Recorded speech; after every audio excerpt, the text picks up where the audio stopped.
ওই দেখেন একটা গাড়ি আসছে, সিরাজগঞ্জের গাড়ি। ওই গাড়ি হ্যাঁ আঙ্গুল দিয়ে কিন্তু দেখাই যাচ্ছে, মানে এত টাকা দিলে উঠবেন, না দিলে উঠতে পারবেন না। দেখেন আঙ্গুল দিয়ে দেখাই দিতে বারবার, আপনারা ফোন করে দেখতে পারেন। আর দেখেন সে আঙ্গুল দিয়ে দেখাই যাচ্ছে বারবার, ঠিক আছে। এই হচ্ছে অবস্থা। অনলাইনে ছাড়বেন, কখন ছাড়বেন? হচ্ছে অবস্থা তাদের। এই দেখেন যার সাথে মনে করেন দামে দরে করছে ওই কারণে যাচ্ছে। আপনারা মনে করেন হয়তো তাদের যে বেনিফিট এটা নিয়মগুলো করে না, দেখানো তাদেরকে এটা তুলে না। এই হচ্ছে অবস্থা। দেখেন তাদের দাম দর ব্যবস্থা হতে পারে। এখানে কিন্তু অনেক যাত্রী দাঁড়ানো বিভিন্ন জায়গা থেকে আসছে। আর তাদের এই যে যেগুলো মনে করেন তাদের যে কথাগুলা এটা করতেছে এরাই বলতেছে, আর বাকিগুলো দেখছেন অবস্থা। এই হচ্ছে অবস্থা, ডাইরেক্ট হচ্ছে একদম একটা। এই হচ্ছে এখন অবস্থা তাদের। এই যে পরিস্থিতি অনেকে কিন্তু দাম দর যেতে পারতেছে না। আর গরিব মানুষ তারা বেশিরভাগ দিনমজুর,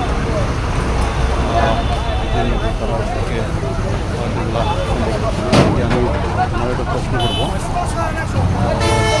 আমি প্রশ্ন করার চেষ্টা করবো। ওনারা জিজ্ঞাসা চেষ্টা করবো যে কী কারণে তারা এটা মানে তার কিন্তু এখনও ট্রাই করতেছে।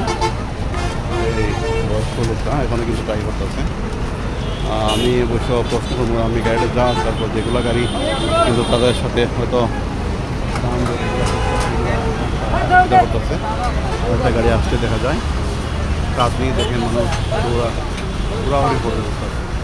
কারণ হয়তো একটা রেট তারা বলতে দেয়, ভিতরে উঠবা না উঠলে নাই, মানে তারা এই অবস্থায়। এই হচ্ছে পরিস্থিতি গাবতলী থেকে। আমি ঈদের দ্বিতীয় দিন, আজ হচ্ছে গাবতলী থেকে আমি দেখাচ্ছি ঈদের দ্বিতীয় দিন।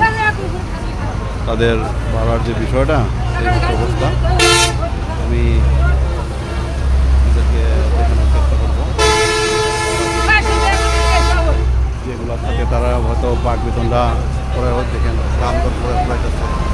এই যে দেখাইতেছে কিন্তু দাম দর তারা কিন্তু মানে গাড়িতে করতেছে। আর যদি মনে করে দাম করে তাদের সাথে হচ্ছে না, তখন কিন্তু গাড়িগুলো তারা